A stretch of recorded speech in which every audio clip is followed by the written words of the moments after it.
Guten Tag, kita ketemu lagi di channel Frau Titi Belajar Bahasa Jerman. Ayo, siapa yang belum subscribe?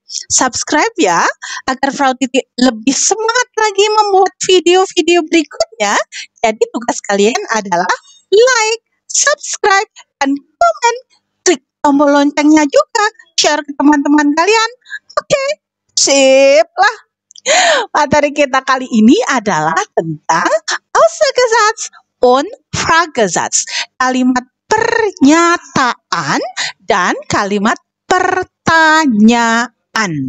Biasanya nih, kalau kita sudah berbicara atau menulis, kadang-kadang kita lupa menempatkan kata kerjanya di mana sih letaknya. Nah, kita akan membahasnya kali ini. Perhatikan contoh-contohnya ya. Yang pertama, tentang Aussagesatz atau kalimat pernyataan.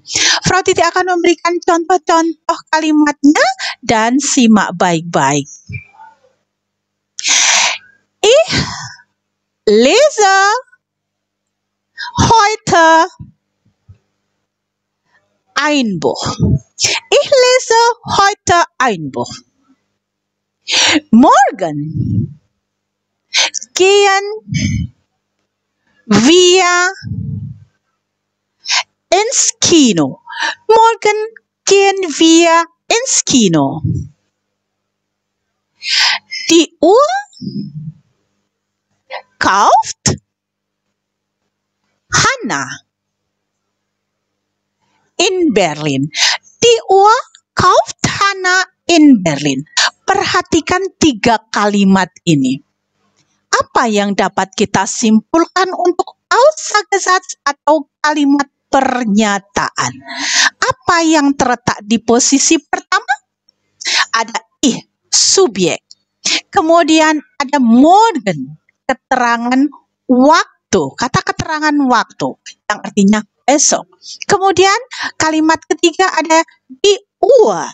Di sini sebagai objek.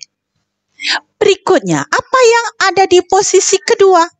Lese, gehen, kauf adalah kata kerja. Kemudian untuk posisi ketiga, yang pertama ada heute, kata keterangan waktu. Kemudian wir, Hannah, subjek. Jadi, apa yang dapat kita simpulkan? Posisi pertama bisa subjek, bisa kata keterangan, bisa objek. Kemudian posisi kedua harus kata kerja. Posisi ketiga ada kata keterangan, ada subjek. Nah, kalau subjek bukan terletak di posisi pertama, maka subjeknya diletakkan di posisi ketiga. Contohnya kalimat kedua dan kalimat ketiga. Jadi sekali lagi, kata kerja terletak di posisi kedua. Kalau posisi pertama bukan subjek, maka subjeknya di posisi ketiga. Atau dengan kata lain, subjek itu bisa sebelum kata kerja atau setelah kata kerja. Jadi itu untuk Aussagesatz atau kalimat pernyataan. Agar lebih jelas, Frau Titi akan memberikan contoh latihannya. Bilde Sätze. Buatlah kalimat. Misalnya seperti ini. Maria in Jakarta wohnen jetzt. Dibuat kalimat, misalnya yang pertama subjeknya, Maria. Maka kalimatnya menjadi Maria wohnt jetzt in Jakarta. Mengapa di sini menjadi wohnt? Kata kerjanya wohnen untuk orang ketiga tunggal Maria menjadi wohnt. Stam plus endung e. Kita sudah belajar di video sebelumnya. Maria wohnt jetzt in Jakarta. Kata keterangan waktu terlebih dahulu, baru kemudian kata keterangan tempat.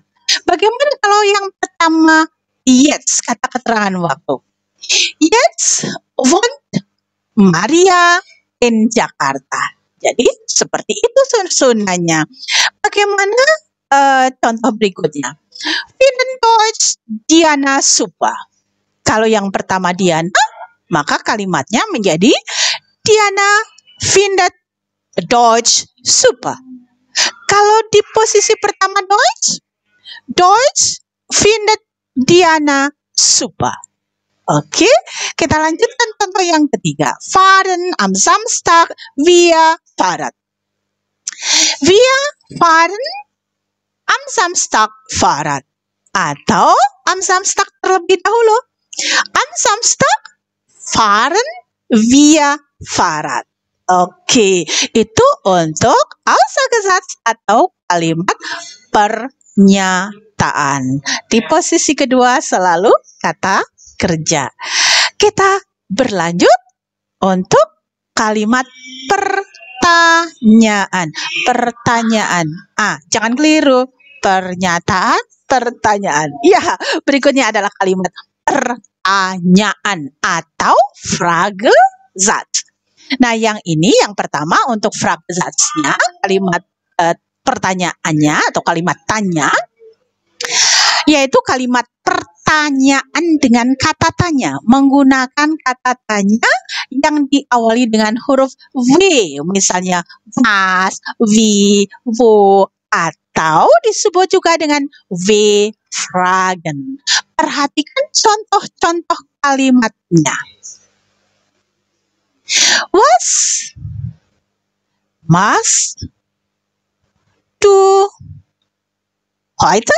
Was machst du heute? Wo wohnt Frau Berg jetzt? Wo wohnt Frau Berg jetzt? Wann gehen wir ins Kino? Wann gehen wir ins Kino? Ada 3 kalimat tanya yang menggunakan kata tanya atau disebut juga W-Fragen. Apa yang dapat kita simpulkan? Yang terletak di posisi pertama yaitu kata tanya. Di sini contohnya was, wo, wann. Apa yang terletak di posisi kedua? Kata kerja. Ada machst, wohnt, gehen. Kemudian di posisi ketiga adalah subjeknya. Ada du, Frau Berg, wir. Untuk posisi berikutnya bisa keterangan, keterangan waktu, keterangan tempat, objek, dan sebagainya. Jadi kesimpulannya untuk W-Fragen atau kalimat pertanyaan dengan kata tanya terletak di posisi pertama. Kata kerja terletak di posisi kedua. Subjek terletak di posisi ketiga. Oke, masih contoh W-Fragen. Contoh berikutnya. Wie findest du das Buch? Wie findest du das Buch? Wie lange lernt ihr Deutsch? Wie lange lernt ihr Deutsch? Was spricht man in Italien? Was spricht man in Italien? Oke, jadi posisi pertama adalah kata tanya, posisi kedua adalah kata kerja, posisi ketiga adalah subjek. Posisi berikutnya bisa objek, bisa kata keterangan, dan sebagainya. Jadi kata tanya sama. Kata tanya terletak di posisi pertama, kata kerja terletak di posisi kedua, subjek terletak di posisi ketiga. Berarti dia akan memberikan contoh kalimat tanya atau pertanyaan W-Fragen. Berikut contoh jawabannya. Zum Beispiel, was machst du am Wochenende? Am Wochenende besuche ich meine Oma. Wie finden Sie die Schultasche? Ich finde sie sehr teuer. Wo kauft ihr die Bananen? Wir kaufen die Bananen im Supermarkt. Oke, itu contoh-contoh kalimat tanya yang menggunakan kata tanya. Di sini contohnya was, we, wo. Oke, sudah lebih jelas sekarang. Kita lanjutkan untuk kalimat tanya atau pertanyaan berikutnya, yaitu ya, nein, Frage. Kalimat tanya dengan jawaban ya atau nein. Contohnya, Lernst du heute Deutsch? Lernst du heute Deutsch? Finden Sie das Buch gut? Finden Sie das Buch gut? Gehen wir morgen ins Kino? Gehen wir morgen ins Kino? Oke, jadi apa yang dapat kita simpulkan? Apa yang terletak di posisi pertama? Kata kerja. Posisi pertama kata kerja. Berikutnya posisi kedua adalah subjeknya. Posisi ketiga bisa kata keterangan, bisa objek dan sebagainya. Jadi untuk yang lain Frage kata kerja terletak di posisi pertama. Frau Titi akan memberikan contoh. Masih satu lagi, subjeknya terletak di posisi kedua. Frau Titi akan memberikan contoh untuk ja, nein, Frage dan berikut contoh jawabannya. Gehst du heute ins Restaurant? Ja, ich gehe heute ins Restaurant. Atau ja, heute gehe ich ins Restaurant. Kalau jawabannya nein, nein, ich gehe heute ins Café. Contohnya, atau nein, heute gehe ich ins Café. Kita lanjut contoh yang kedua. Wohnen Sie jetzt in München? Ja, ich wohne jetzt in München. Atau ja, jetzt wohne ich in München. Nein, ich wohne jetzt in Bremen. Atau nein, jetzt wohne ich in Bremen. Oke, itu tadi sudah kita bahas tentang Aussagesatz, kalimat pernyataan, dan Fragesatz atau kalimat pertanyaan. Untuk kali ini materinya cukup sampai di sini. Jangan lupa like, subscribe, dan komen. Klik tombol loncengnya juga, share ke teman-teman kalian. Dan kita ketemu lagi di video berikutnya. Cus! Cus!